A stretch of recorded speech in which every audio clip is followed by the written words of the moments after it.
Hey everybody, Bob Murphy here. A friend and I were recently discussing the U.S. government's takeaway of our civil liberties and how that trend might intensify in the future. I thought the best way for me to convey my thoughts on the subject would be in the form of a skit.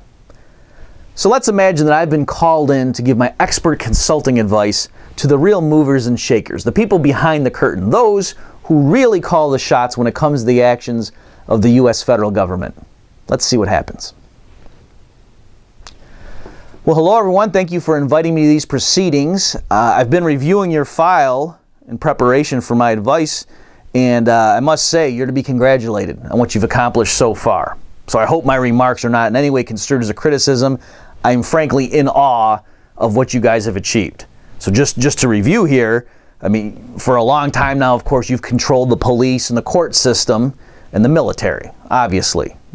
So the ability to shoot bullets and missiles and have tanks and throw people in cages, you've had that power for quite some time. So that's nothing to sneeze at. That's really important, obviously. But beyond that, you've controlled the educational system for some time now. Even down to the K through 12 level, of course, but even all the way up to the ivory tower with all your funding and so forth. I mean, great stuff. You've controlled the major media through various mechanisms. Fantastic. In recent years, you've solidified your hold over the healthcare system with the Affordable Care Act. And of course, over the coming years, as things don't pan out there the way that the public was led to believe, then the demand will be for more government intervention, for there to perhaps be a single payer to come in and get rid of those pesky insurance companies so that you are directly providing the healthcare services to people. Again, great stuff. As far as the energy sector, obviously, you're trying to take that over as well. You hit some roadblocks. People didn't want a cap and trade. They didn't want a carbon tax. And so instead, you went around those obstacles. You had the EPA just directly regulate power plants. Okay, so nobody can fault you for being quitters, right? You didn't get stymied with your attempts at a carbon tax, then just whine and go pout and take your marbles and go home. No, you just said, okay, and you went around that obstacle and achieved what you wanted partially in another direction. So great stuff. You guys really have discipline, you stick to your plan, you're to be congratulated. However, I hope you're not overconfident at this point because the situation is evolving very quickly and I just want to make sure you're aware of what's happening. In particular, the proliferation of the internet generally and social media in particular, that really is changing the game, if you'll permit me to use a cliche. Because let me just illustrate it with a simple example. Let's say, for whatever reason, you need to change your policy on something. Now, of course, you can't tell the public the real reason, obviously. You have to somehow spin it so that it's a good thing for them, that it's helping them, that you're completely changing course. Okay, so you tell some completely bogus story, give some crazy justification that any serious analysis would show in 5 seconds is nuts. But most people don't have 5 seconds to really think it through, right? They're busy taking their kids to soccer practice. They got to get dinner ready. Oh my gosh, I got this report that's due tomorrow. I got to get this PowerPoint finished. Right, they got all this stuff going on.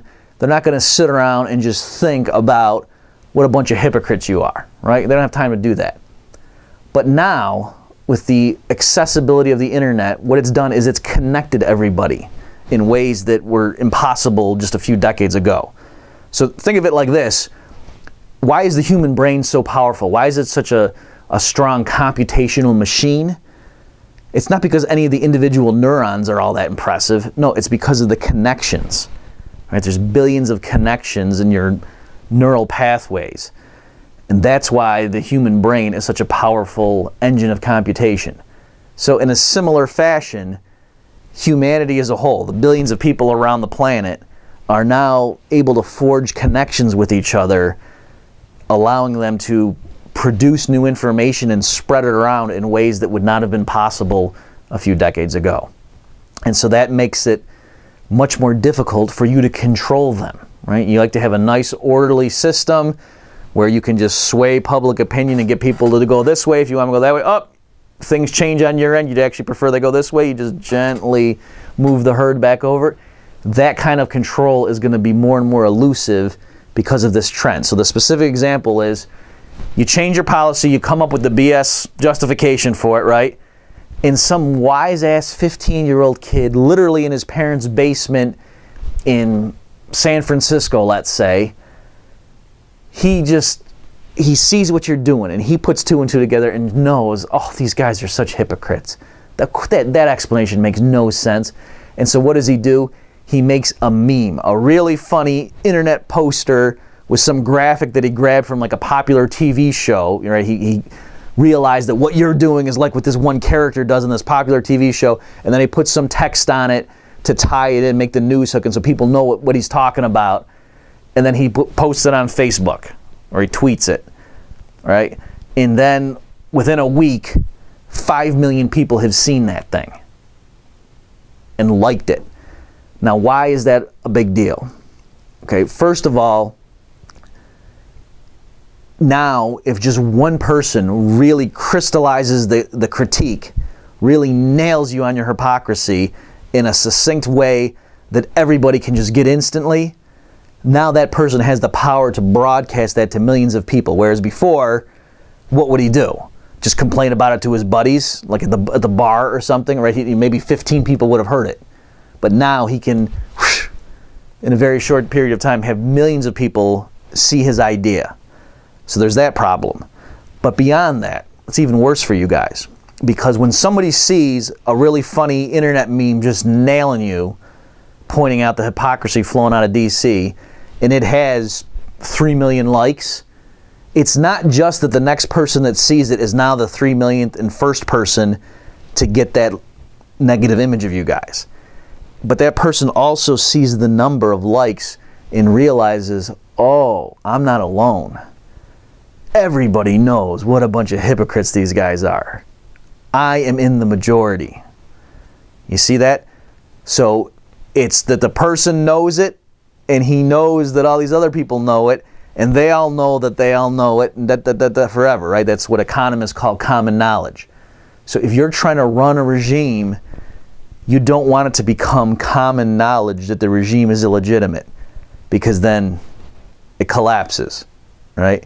It doesn't have to be through violence or people flipping cars over. It's just if everybody realizes this system is completely screwed up and the people at the top are not legitimate rulers, well, then the whole thing collapses, right? So you can't allow that to happen. Or, at the very least, you have to dramatically change the way things operate in a very short time frame, okay? Because this present system is slipping away from you.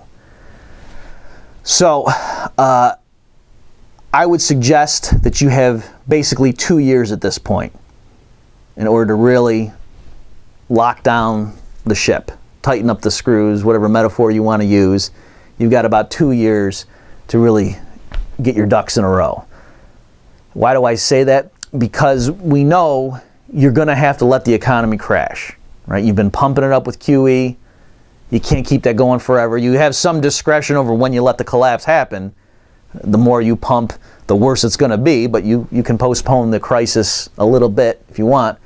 And so I'm saying you've got a 2-year window, because when you do let the whole system come crashing down and then it re-equilibrates, and it's going to be an awful period there of adjustment, a lot of angry people, a lot of desperate people.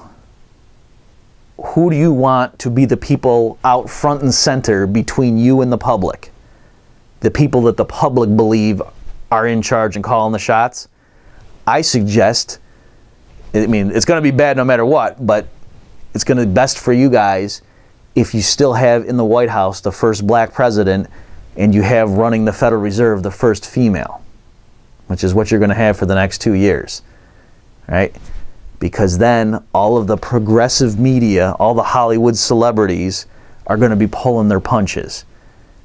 If it's Barack Obama's executive branch that's locking up people for rioting, you know, just has mass lockdown, arresting journalists and stuff for critical coverage, doing all the stuff that we've already seen in practice at Ferguson and other places, right? Boston Marathon shootings, you've already established the precedent that there can be armed men going house to house looking for people, and the American public are just, well, yeah, I mean, if the situation's dire enough, okay, yeah, that kind of thing happens in America, sure.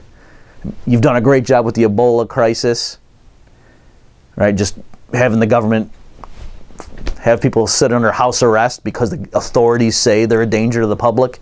Again, great precedent. You're going to need those sorts of things as feathers in your cap when this coming crash happens. But I'm saying you want the people out in charge of the whole system ostensibly to be ones that the major media are going to not really criticize that hard or not attribute truly evil motives to, right? Jon Stewart is never going to tell his audience, guys, President Obama is just a bad man and we shouldn't trust him. He's never going to say that, no matter what Obama does. I mean, look at, again, I applaud you guys. The New York Times had a front page article saying that drones are striking American citizens who are on a secret kill list. And the public didn't revolt. So, I mean, it's amazing the things you've accomplished. But I'm saying you've got basically 2 years now to really solidify the new system as it's going to be going forward. So that's my advice to you. Get your ducks in a row. You've got 2 years. Well, everyone, that's my analysis for the people behind the curtain. And if you found it compelling, plausible, just keep in mind that there presumably are people like me giving such advice, or those people can think through the logic themselves, and so perhaps that will cause you to reevaluate what you've been doing with your life.